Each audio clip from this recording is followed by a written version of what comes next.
ADN से मैं हूं आकाश न्यासी। जिला गुजरात में हादसा थमने का नाम नहीं ले रहे। ऐसा ही एक और अफसोसनाक वाकया कुंजाड़ी स्टॉप पर पेश आया है, जहां पर सुजुकी एफएक्स और हाईएस में तसादम हुआ, जिसके नतीजा में जलापुर जट्टा की रहायशी फैमिली जो है उसके 4 अफराद शदीद जख्मी हो गए। इतला मिलते ही रेस्क्यू टीम और पुलिस मौका पर पहुंचे। रेस्क्यू टीम के मुताबिक हाईएस में 5 अफराद सवार थे और वो गाड़ी में फंसे हुए थे। गाड़ी में एलपीजी गैस सिलेंडर भी मौजूद था। जबकि दूसरी जानिब बताया जाता है कि कुबरा बीबी जोजा आसन सकना जलापुर जट्टा उम्र 60 साल और उसका शोहर आसन वल नवाब खां सकना जलापुर जट्टा उम्र 60 साल, ये दोनों मियाँ बीवी भी इस हादसा में शदीद जख्मी हुए।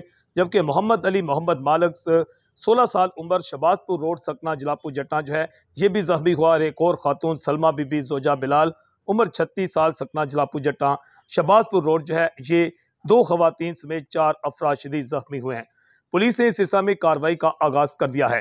जिला गुजरात में देखा गया कि आए रोज जो है हादसात में इजाफा हुआ है। टूटी फूटी सड़कों के बायस और खास तौर पर ओवर स्पीड जो है इस पर जो है काबू पाने में जो है नाकाम नजर आते हैं जो अदारे हैं। और इस हवाला से मुतालबा बढ़ता जा रहा है कि फौरी तौर पर ओवर स्पीड जो गाड़ियां चलाने वाले हैं उनके खिलाफ तमाम जो कानून नाफज करने वाले अदारे हैं फोर्सेज वो फौरी तौर पर क्रैकडाउन करें, ताकि लोग जो हैं सड़कों पर शदीद जख्मी होने से या उनकी जान जाने के जो वाकयात पेश आते हैं उनकी मुकम्मल रोकथाम हो सके। एडीएन से मैं हूं आकाश न्यासी।